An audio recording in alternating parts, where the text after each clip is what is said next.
अस्सलाम वालेकुम जी, welcome PS6 with as में, जहाँ मार्केट की डेली अपडेट्स पे बात करते हैं। होपफुली आपने इस चैनल को सब्सक्राइब किया होगा, क्योंकि अगर आप इस चैनल को सब्सक्राइब करेंगे तो मार्केट की डेली अपडेट्स, मार्केट के अंदर जो चीजें हो रही हैं वो आपको वक्तन बवक्तन मिलती रहेंगी। और इसी के साथ ये हमारा व्हाट्सएप चैनल है जो आपके लिए बिल्कुल फ्री है, और व्हाट्सएप प्रीमियम ग्रुप सिर्फ उन लोग के लिए होते हैं जो हमारे क्लाइंट्स होते हैं। और ये मिजान बैंक की कॉल है जो स्पेसिफिकली अभी हमने शेयर की थी, और आज ब्रेकआउट और 510 पे अराउंड में क्लोजिंग देखने के लिए मिली। इस पे भी आज बात करेंगे, और साथ साथ हम अब से प्रॉपर कमेंट्स पे भी एनालिसिस करेंगे। इसी तरह रोज आएंगे, वीडियो के नीचे कमेंट्स देखेंगे कि किन किन कमेंट्स के बारे में हमें बोला गया है।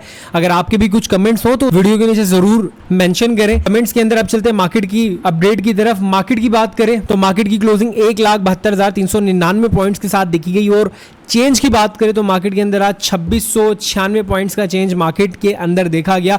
ओवरऑल तमाम सेक्टर्स ये हमें पॉजिटिव क्लोज करते हुए दिखे। Commercial bank, fertiliser sector, cement sector तमाम ही अच्छा परफॉर्म किया। मेजरली अगर सिर्फ स्टॉक्स की बात करें तो lucky cement, hub power, Engro holding, UBL, इन तमाम स्टॉक्स ने आज अच्छा परफॉर्म किया। मिजान बैंक और FFC की हम पिछले दिनों से कॉल भी दे रहे थे। इसके अलावा DGKC में ब्रेकआउट देखने के लिए मिला है, और इस ब्रेकआउट के बाद क्या होने जाएगा मार्केट के अंदर और DGKC के अंदर अब हम देखेंगे। सबसे पहले चलते हैं हम इंडेक्स के वीकली चार्ट के ऊपर और देखते हैं कि वीकली चार्ट्स हमारे साथ क्या कह रहे हैं। वीकली चार्ट के अकॉर्डिंग जो इस वीक की क्लोजिंग आई है, इस वीक का वॉल्यूम जो ट्रेड हुआ है 1.01 बिलियन का हमें वॉल्यूम ट्रेड होने को मिला। और अगर मैं सिर्फ ओपनिंग और क्लोजिंग की बात करूं तो इस वीक के अंदर जो हमारी ओपनिंग थी वो 1,59,000 पे हुई, और क्लोजिंग जो है 1,72,000 के अराउंड हुई है। अभी देखें वीकली के अंदर भी ये वाला लेवल है, ये बहुत ही इंपॉर्टेंट है। और नीचे अगर सपोर्ट की बात करें तो ये वाली सपोर्ट जो है इंपॉर्टेंट है। एक चीज जो कि अब इंपॉर्टेंट है और मैं देख रहा हूं वो ये है कि अब जो भी हम ट्रेड करेंगे, जिस भी चीज के अंदर ट्रेड करेंगे, इस लेवल को स्टॉप लॉस लेके चलेंगे मार्केट का, जो कि आपका होगा तकरीबन 168 का। उसकी वजह क्या है वो वजह मैं आपको बताऊं कि हमारे पास लास्टली अगर आप देखें तो आप जब इस रेजिस्टेंस को रीटेस्ट करते थे तो आप शार्पली नीचे की तरफ जाते थे, लेकिन अब जो मार्केट के अंदर हुआ है वो ये हुआ है कि आपके पास इस लेवल से मार्केट बाउंस बैक की है, और हो सकता है मोस्ट प्रोबेबली अब ये ब्रेकआउट हमें मार्केट के अंदर देखने के लिए मिले। सेम यही चीज मिजान बैंक के अंदर भी मैंने आपको आइडेंटिफाई की थी। ये चीज को अगर आप गौर करेंगे, ये आपकी नॉलेज के लिए, ये एजुकेशनल पर्पज के लिए मैं एक वीडियो के अंदर आपको बता रहा हूँ कि कभी भी अगर आपके सामने लाइफ में अगर ऐसी सिनेरियो है तो आप लोग को पता हो कि अब क्या होने जा रहा है। ये एक एजुकेशनल कंटेंट भी आपके सामने मैं दे रहा हूं। This is not a simple analysis. अगर आप इस मेरी वीडियो को गौर से देखेंगे तो आपको सपोर्ट एंड रेजिस्टेंस का कॉन्सेप्ट भी समझ आएगा। दूसरा ये कि प्राइस एक्शन को जब हम डिटेलली देखते हैं तो उसका इंपैक्ट क्या पड़ता है मार्केट के अंदर, वो हम देखते हैं।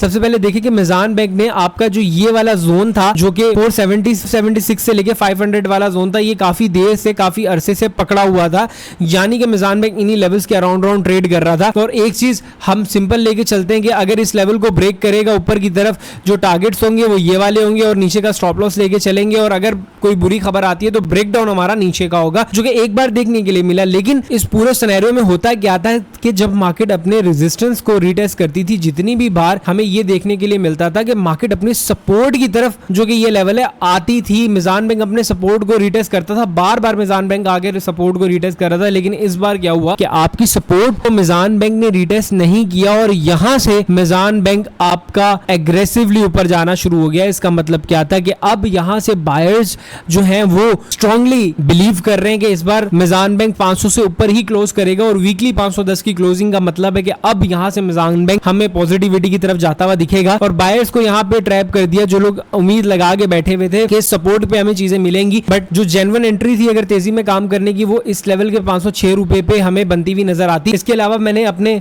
लिंक्डइन और हमारे ट्विटर हैंडल पे भी ये चार्ट अपलोड किया, जहां पे प्रॉपर डिटेल में मैंने आपको बताया। वहां पे भी आप देख सकते हैं वीकली क्लोजिंग। अगर मैं मिजान बैंक की बात करूं तो मैंने आपसे वही बात की थी, इससे पहले कभी भी हमें इससे ऊपर देखने के लिए मिली। और देखें कि जब हमें प्रीवियस हाई से ऊपर क्लोजिंग देखने के लिए मिलती है तो ऑन एन एवरेज अगर मैं हिसाब लगाऊं तो मिजान बैंक का जो लास्ट टाइम का रिटर्न था वो आपका 11 से 12% का रिटर्न था। वीकली बेसिस पे 11 से 12% का रिटर्न था। और अगर मैं यहां से भी अब देखूं, जो 11 से 12% का मैसिव रिटर्न बनता है 580 शॉर्ट टर्म के अंदर बनता है। इसके अलावा मैं डीजी खान सीमेंट की बात करूं तो डीजी खान सीमेंट का भी ब्रेकआउट हमें देखने के लिए मिला है। लकी सीमेंट भी इस वक्त अपने ब्रेकआउट पे है, तो लकी सीमेंट हो गया, डीजी खान हो गया, इसके अंदर काम कर सकते हैं। अगर मैं डेली बेसिस पे आगे आपको बात करूं तो ये आपका ये ब्रेकआउट पॉइंट था। और इसके अलावा जो आपका स्टॉप लॉस रहेगा वो ये वाला पॉइंट रहेगा 188 का। और अब टारगेट्स की बात करें तो पहला 220 एंड दूसरा 230 का टारगेट होगा।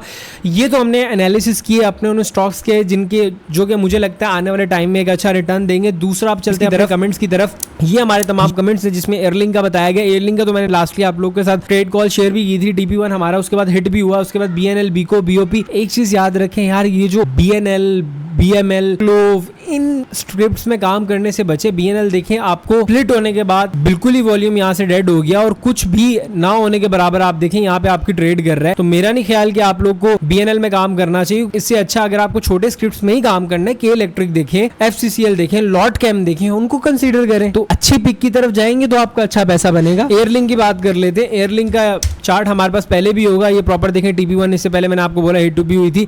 अब ये सपोर्ट है, इसके अराउंड अगर आपको जब जब मिलता है इसको लेते रहे।